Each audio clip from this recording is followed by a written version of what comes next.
have no great expectations. It is no qualm to behest in my pretension to have the knowledge of one whose modest skills comes to me to say, Madam, are you looking for us to be even as capable as you? Well, if you put it that way, be off with thee. I could not get a handle on your issue. Call it piano, or piano forte. Why? You can get your own handle for it. What we have here is a demonstration of corporate failure. I have called it Mr. Dinosaur, MP. Now, we once tried in the 17th century under King James I of England and the VI of Scotland to have him acceptable to the state of the realm that was claiming itself to be worthy after such modesty of Queen Elizabeth I in the behaving towards the information friends of King Charles of Spain, the predominance that England could become great, albeit given after 1604, shown long before 1648, to have sadly in this misdemeanor, and get a handle on that if I were you, yours to have sadly failed. So what we have, we are looking for, you, offspring, dinosaur, a piano. Is that a piano to the left, Rodney? I doubt it, madam. You should be on all fours, begging for something to inspire what you are going to play on it. But come King Charles I, he did not really care whether his was a short term or a long term. We have in these insolence of expectatory, and I don't think there is any such word, but put it into music, and I guess the equivalent by sound would be Ravel, Debussy, that could expect, well, all right then, if it's in German, it's got to be Stockhausen, hasn't it? But this dinosaur explains what it is sadly going to be. Is that a piano to the left, Rodney? But never. You think that you cannot change. You think that you can get away without buying a piano. You think you can buy it on the cheap. And that is why you've come to me. Well, this sad end has 2 hands and as many feet.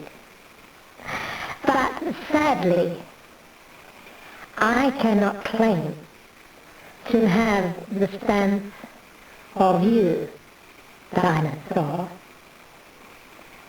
So what the world never heard, and heard is the optimum word, the heart may never grieve over.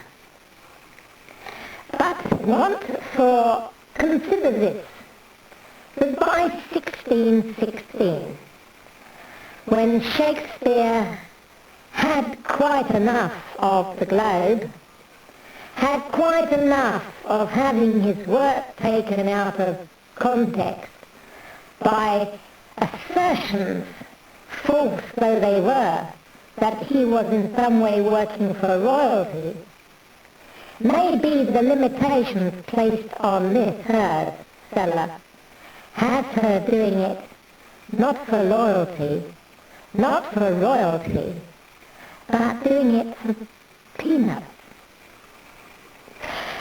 For what is the history since 1616 that sees any more greatness than the dissolution of a once empire by, admittedly in some apprehension of Guy Fawkes, sees King James, his expectations kicked away, and King Charles I expecting the short Parliament after the long Parliament. But his head for height was going to be somewhat shorter by its fall than he had expected.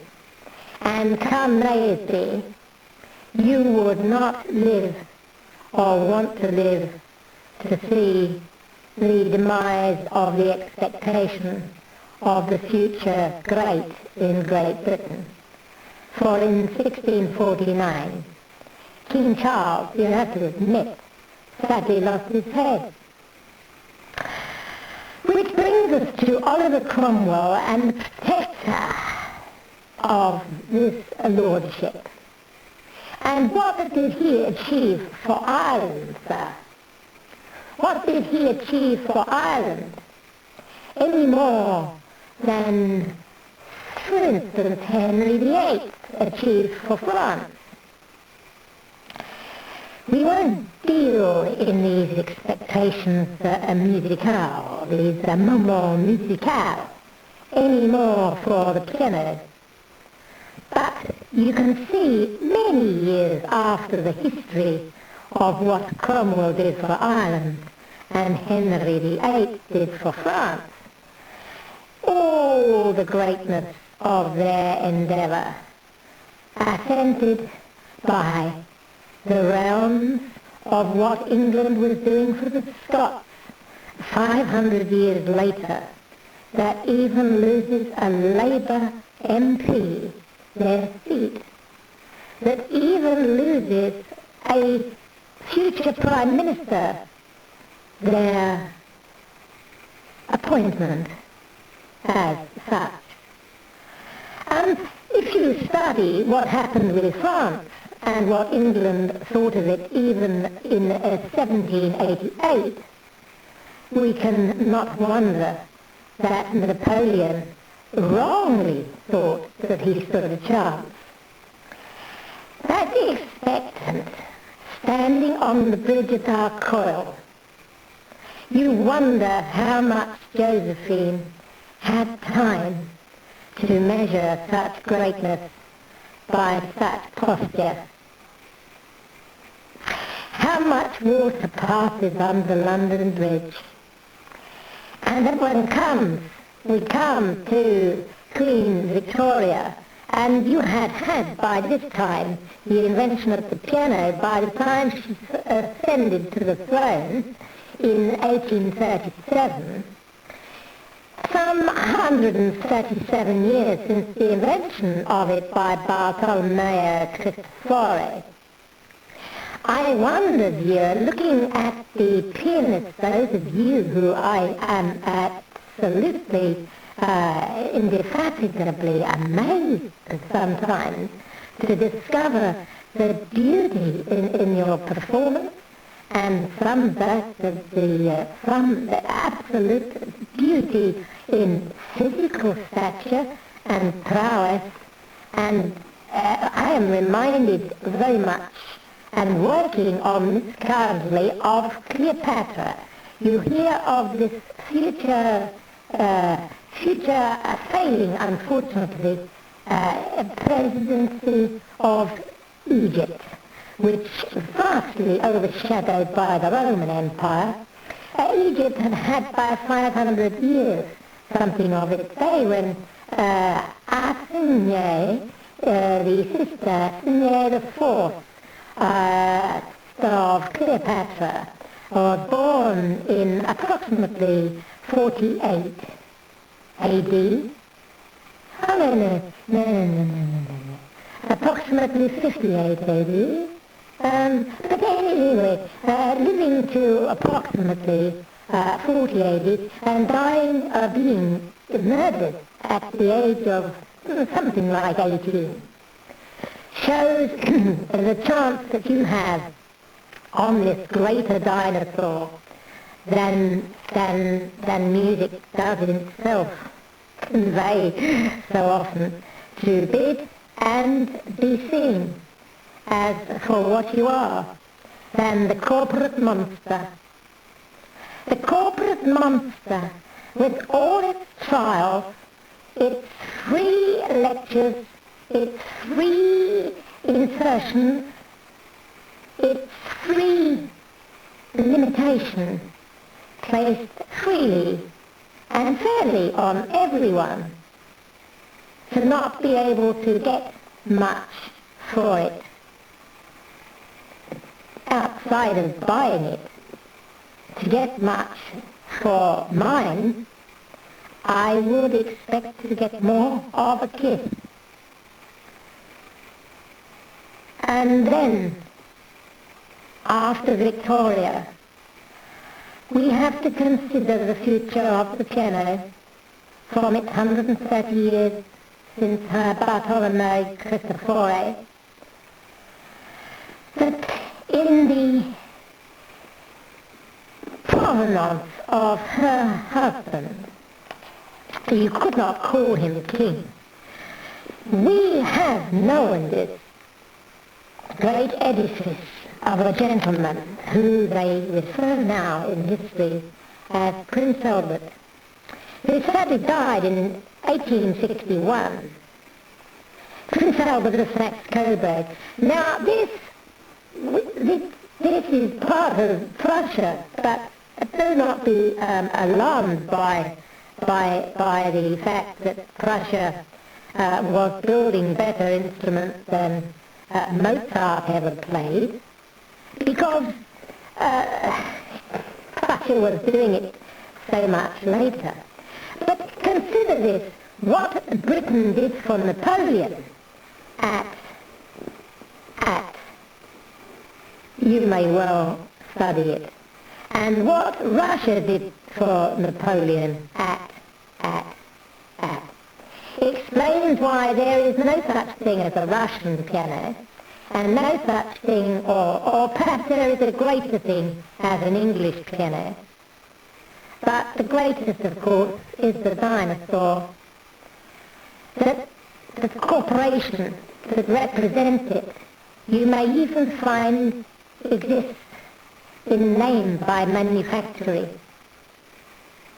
But you would not hunt it all those times and spaces of London.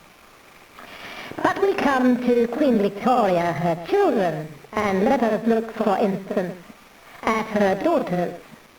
And we are thinking here, aren't we, of Princess Vicky, the eldest. We are talking Louise. We are talking Princess Alice.